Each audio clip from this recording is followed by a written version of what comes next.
Subscribe করুন exam চ্যালেঞ্জারকে এবং bell আইকনে ক্লিক করুন সবার আগে লেটেস্ট ভিডিও দেখার জন্য।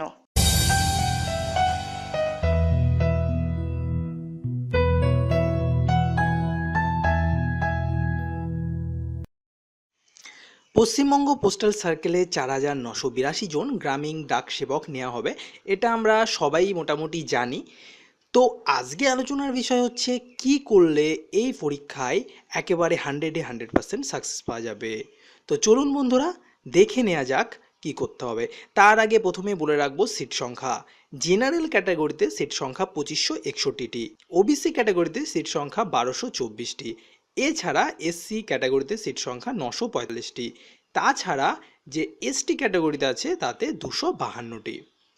প্রথমে এই পরীক্ষায় বসতে গেলে মাধ্যমিক পাস করা লাগবে, আর মাধ্যমিক পাশের যে নাম্বার সেই নাম্বার বেসিসেই কিন্তু মেরিট লিস্ট তৈরি করা হবে।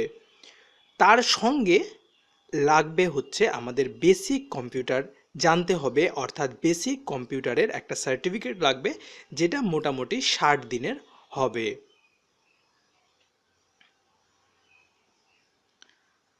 নেক্সট হচ্ছে মিনিমাম এজ লিমিট।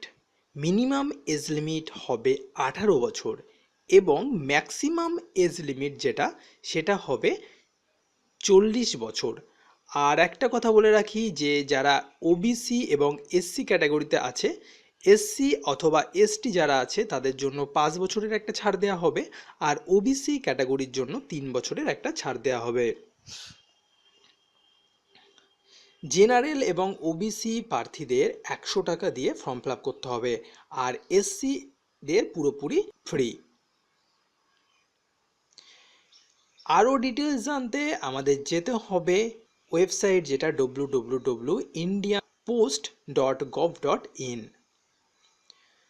প্রথমে মাধ্যমিকের যে নাম্বার, সেই নাম্বারের ভিত্তিতে একটা মেরিট লিস্ট তৈরি করা হবে এবং সেই মেরিট লিস্টের মাধ্যমে শর্ট লিস্ট করা হবে এবং শর্ট লিস্ট করা ক্যান্ডিডেটদের SMS মারফত জানানো হবে।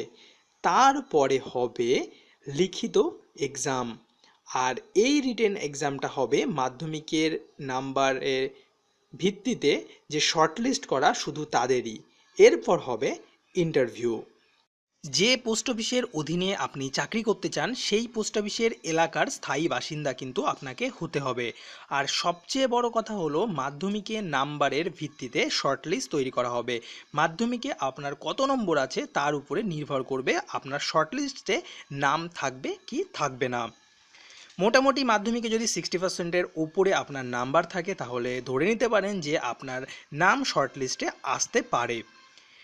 শর্টলিস্ট করা হবে এমনভাবে যাতে মোট শূন্য পথের কয়েক গুণ প্রার্থীকে ডেকে নেওয়া যায় এবং তারপরে হবে লিখিত পরীক্ষা।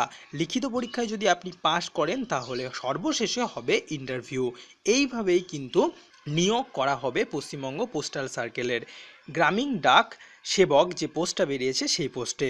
তবে জেনারেল, তপশিলি জাতি এবং তপশিলি উপজাতি, এছাড়া ওবিসি, এছাড়া মহিলাদের কিন্তু আলাদা মেধা তালিকা তৈরি করা হবে। মেধা তালিকায় প্রার্থীর নম্বর যদি একই হয় তাহলে যে প্রার্থী বয়সে বড় তাকে কিন্তু আগে সুযোগ দেওয়া হবে। তো যাই হোক, মোটামুটি 5টি পোস্ট অফিসের নাম আপনি দিতে পারবেন দরখাস্তে। এছাড়া আপনারা অনলাইন ওয়েবসাইট, যেটা আমরা আগেই দিয়ে দিয়েছি, সেখানে গেলে তো ডিটেলসটা আপনি পেয়ে যাবেন।